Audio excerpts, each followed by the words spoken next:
Good afternoon, distinguished chief people here and audience. It's my pleasure and it's a privilege to be here to give you a talk. And the title is How the Energy Trend for My Grandson.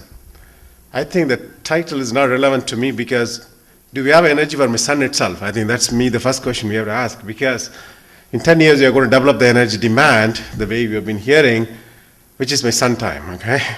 So when you're talking about my grandson, I don't know if it's going to be 4 times or 8 times, right? The way exponentially things are going. So 2 power 3 is going to be 8 times at least it's going to go. I think it's too late by the time, right? The way it's going. So at least let's focus for my son time than the grandson, okay? That may be the realistic, I guess.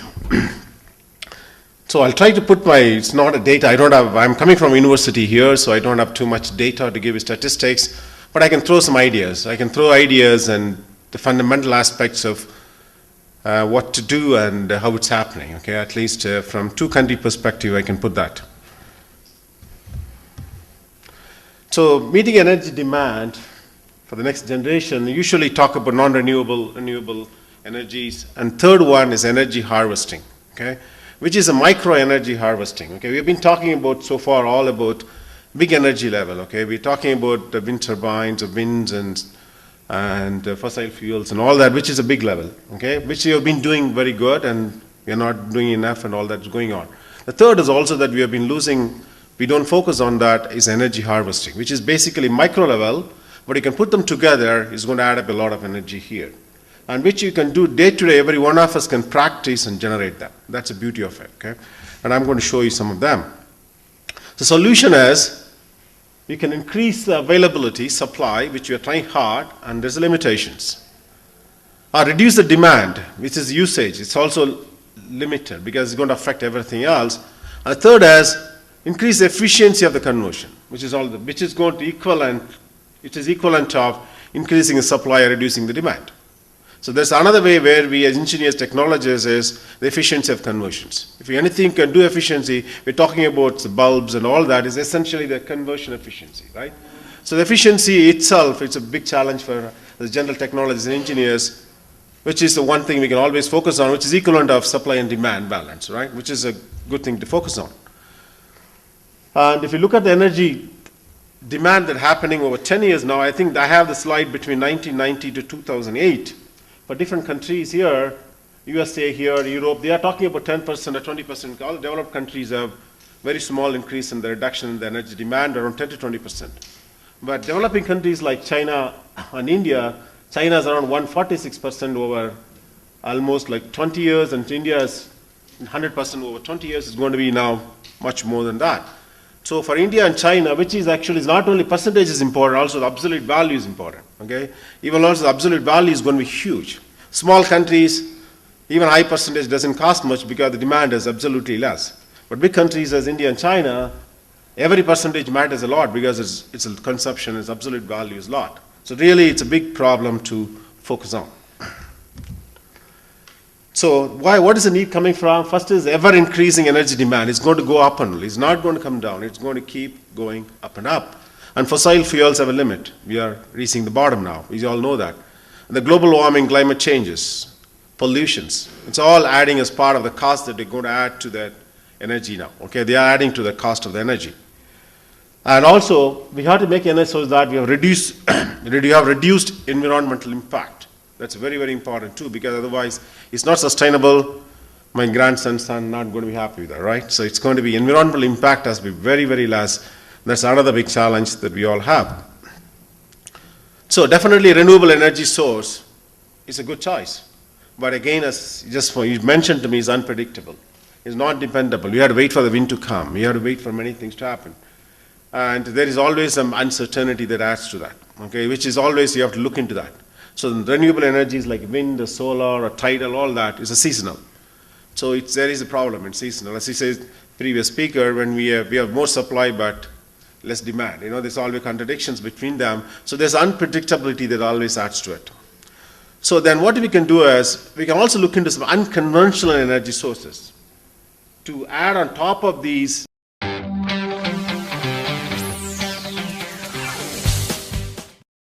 So the first challenge to me is how to be innovative to cut short the time now. So maybe I cut short the slides. I think the easiest thing to do. But I'll try to quickly go through, because you've been hearing excellent talks. Last two talks have been going on details and the stories of the importance of innovation.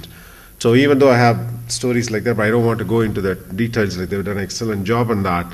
But I go more into a little more abstract and overall sense of the culture, how to bring the culture and what is needed to bring this culture. I think that's what I'm going to go. So in any culture, in terms of innovation, I think always is the trio here, which is government, industry, and university. They have to be together here.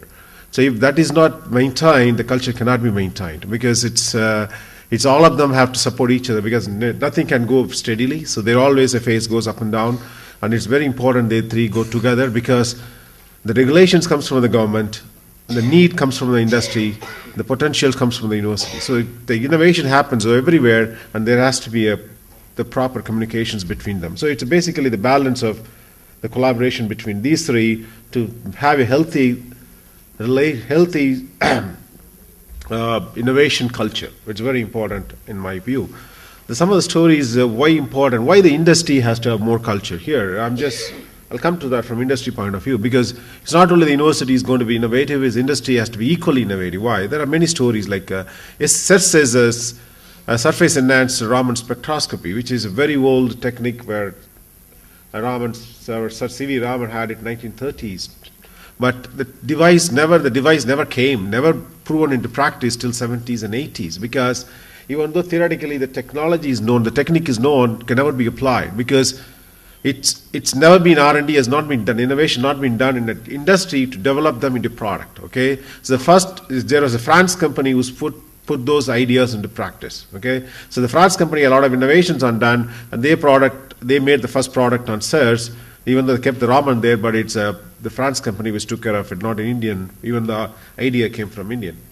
The other thing is in Optania Incorporated, where I worked, it's a good example as it's a small startup company, but innovation is the bread of the company. So we used to make almost every week, every 2 weeks, a patent used to come out of that. Okay, so it's not all the patents are useful. At least 20 to 30% of the patents eventually will be useful. So that was the bread and butter of the company. So it's very important for the company to sustain that. We need to keep innovating it. Okay, Laurier, which is, you all know that it's a cosmetic company. They're the highest number. It's a nice coincidence that I have a patent. We worked also on the glaucoma cancer detections, not from this imaging sensing, not from mechanical biosensing. So we have a patent on that, how to detect this glaucoma even before they set into this eye. Because the detection that he was mentioning is about once it's set into eyes, okay, that comes to the later stage. But it's also possible to even detect this glaucoma even before it sets in, when the cancer cells are being circulated in the bloodstream. Okay, so we came up with some biosensing device for that. So what I'm saying is, the innovations can be at any level. It doesn't matter at what level it is. Innovation could be big or small, could be at the initial stage or final stage. But innovation can be at any level. It's a matter of seeing the significance and the relevance. That's what I think the said is, we have to keep our eyes open to see whether ideas have any relevance to the industry, any relevance to the applications. Okay, so the moment we see the relevance to however the idea is small or big, moment we see the relevance, that's where the innovation is. Okay, so culture means here as the culture means creating the culture of thinking to looking for relevance into every activity that we do. I think that's something fundamental here, because if we don't, otherwise we can skip all the great ideas that we do. Okay, we'll be doing innovative ideas, but if we don't know the potential, the relevance of it to the industry or to the people, then essentially we miss the point.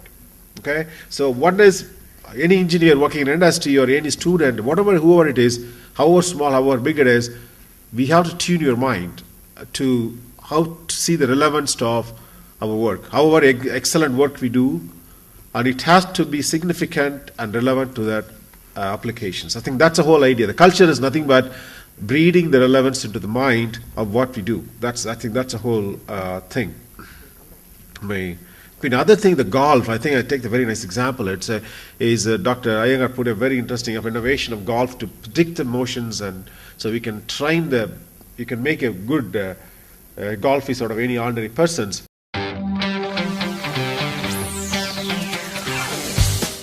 Distinguished audience and guest here. I wanted to, it was a long introduction, I'm sorry for that.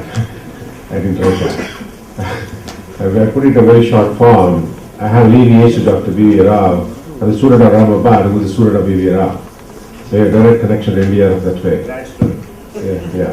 So it was, so I'm a professor now, and I work on microsystems, simple as that. Yeah. I'm just a professor of microsystems, as simple as that. So the thing is now, what I'm going to talk now is, I didn't make a presentation, sorry about that, but I just want to share my experiences here, related mainly to the micro and nanotechnologies. Okay? And I think we had a wonderful presentation just before the collaborations, the use of collaborations. I think that's the fundamental keyword. Okay? The collaborations between industries, universities, and government. All three have to go together, otherwise it's very hard, because regulation has to come from, the regulations and the motivation has to come from the government, and the real demand has to come from the industry, and the university has to provide with suitable innovations. So this is a basic thing, but how to do this, how to make these collaborations effective, I think that's a whole thing, is everything fades there, okay? I think the previous speaker put it as a trust is not there, okay, which is one of the fundamental things in any collaboration is, as if you try to collaborate, right away you will see things slowly diffuse and dissipate over time. Okay, this is a very hard thing. It's easy to say collaborations. It's very hard to do that. Okay, it needs a lot of commitment to collaborate. Okay, and these things are possible by suitable reward and suitable encouragement from the government. I see that very important, because usually in Canada I can talk about any industries that are involved in R&D with universities, they get a tax credit. So all the money is basically paid off from tax purposes. Okay, so that's the biggest motivation for industry. So if your industry puts $100, they get $80 back, right? Not even $90 back. So there's only $10 to spend on basically innovations, and for $100 worth of work is being done. Okay, that's something there. Okay, so this kind of encouragement will help to make a collaboration to be successful. Okay, one of these. So these things are we need to talk about. Another thing is innovations through collaborations implies three things. We have to do innovations which has very significant, excellent research, which is fundamental to everything. We have to be excellent researcher, excellent research. It has to signify something that meets impact, and also the relevance to the society. I think all this. The relevance is what makes the industry excited about. Okay? I think as long as you have the relevance and collaborations, the industries are more excited, then you can, at least you can talk to them. Otherwise industries are not going to talk to you. Because so the fundamental thing is, sometimes you have to educate the industry also. Most of the time, the industry also don't see the need. Okay, so sometimes it happens that you have to educate the industry also about the relevance to the society. I think that also happens, which also responsibility of the research at some time.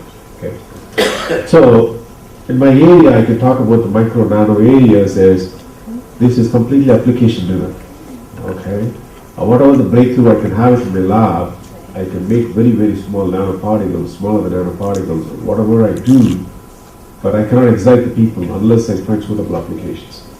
So the moment I find the particles, the moment the nano system is put to use, then you will see, wow, that's something there. So I can put a microfluidics, people may not like it, but make the microfluidics on a rotating CD, then make the CD, put it into the computer desk, so the computer, and go touch any part of the CD, then essentially you can make a micro needles, will take your blood and do some sampling analysis through the centrifuge.